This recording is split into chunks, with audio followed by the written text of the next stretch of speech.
Hi, this is Trevor, and it is Saturday, April the 3rd, and here's your latest installment of the Card of the Week. We started this last week, and I'm going to try and keep up with the challenge of really just kind of taking one card at random from the deck and talking about it a little bit. I work with tarot as the tool that I use in my readings. A big part of what I do is what I receive intuitively. And many readers have different styles of reading. I like to go into a reading knowing as little as possible about the person, and I don't do the cold read the way some readers do. I'm not really looking for a whole lot of validation or confirmation while I work. I really like to receive what I get intuitively. I'm certainly paying attention to the person. That's part of what I do. There's a lot of attentiveness that has to go on along with what I'm receiving intuitively. I'm paying attention to that person and being open to their energy. But that's not all just intuitive stuff. Some of that is really just being present and being connected. I usually have the person reflect for a few moments while they're shuffling the cards. Although on the Skype readings, which is a little different, I've just started doing that, I'm shuffling the cards but still focusing on the person. And, and usually I ask the person to think about, just as if a good friend were to say, "How are you doing?" It lets them get kind of centered and ready for the reading. And then I usually talk a bit before I even turn the cards over about what I'm receiving from the person, what I'm kind of just picking up intuitively. And then I get into the cards themselves. And over the last 30 some odd years, I have really developed my own interpretation of some of the cards, as well as enjoying the fact that it is a system that has a lot of related knowledge tied into it. It can really be used in so many different ways. And there's lots of articles on my website at trevorsense.com that talk about some of my interpretation of the cards and how that's evolved. So you can find out more information about me and about the different kinds of readings that I do by visiting the website at trevorsense.com. Enough about that. On to our card of the week, and it's the Five of Cups. Right? And it kind of looks a little grim at first glance. We've got this figure in black who's regarding three cups that have fallen. There's two that stand behind him. There's a bridge over a stream, and there's a little fortress in the distance. And this is the Rider-Waite tarot deck that I'm working with, and it's the deck that I've been working with consistently over 30 years. And there's many different artist styles and interpretations, and there's many different decks that can work with different use. But basic tarot structure, just like a language, it has a structure. Will have certain symbols and things in common. All of the fives in the tarot deck have a sense of some disruption that's going on. And you can kind of look at the overall numbers. You can compare the cards and get a feel, for what fours represent, what fives represent, and so on.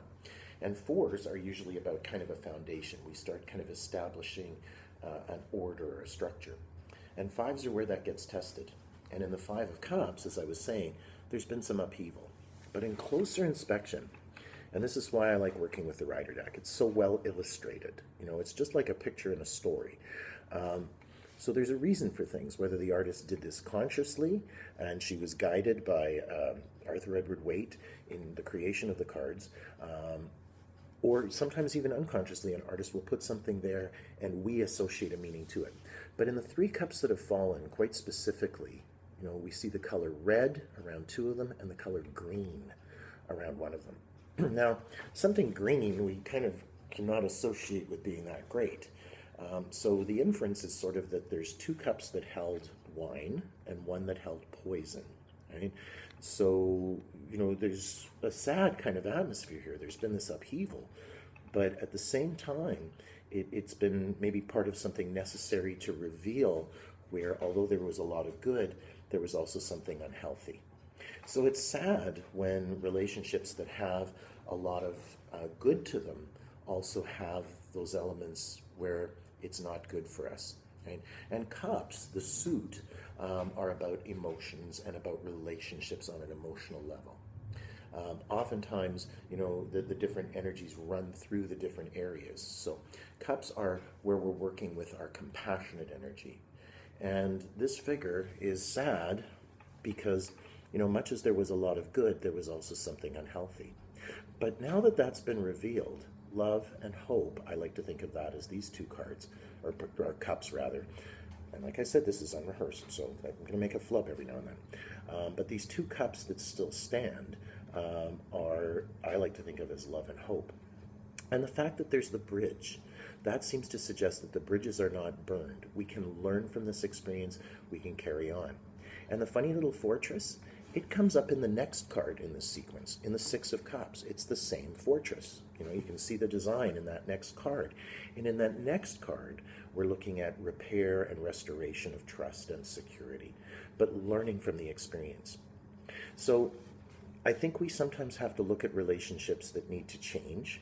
Sometimes they need to end, and we can take the good from that experience. We can know that we've had that experience of loving, but we can also identify what has not been healthy for us. So it's a very poignant card. I'd like to think that in a moment, this fellow is going to turn around and recognize that love and hope still stand. Maybe not in that situation. What's fallen cannot be retrieved, but there is a bridge, maybe over troubled water, and there's the opportunity to be moving along. So that's just off the top of my head, a few thoughts randomly on the Five of Cups, and thank you for tuning in. We'll look forward to seeing you. I'm off to work in a few moments, and Saturdays are sometimes a busy day. The sun is shining. It's a gorgeous day, finally starting to happen here in Winnipeg. So happy May, and for some people who celebrate Beltane, which is actually May 1st, but there's celebrations that often go on the Sunday closest to that. Tomorrow there's, I believe, a Beltane in the park, and I think it's at Kildonan Park here in Winnipeg. So all of my friends who are into that, I want to wish you a happy Beltane, and for everyone, get out there and enjoy the lovely spring weather. Take care, and we'll see you again soon.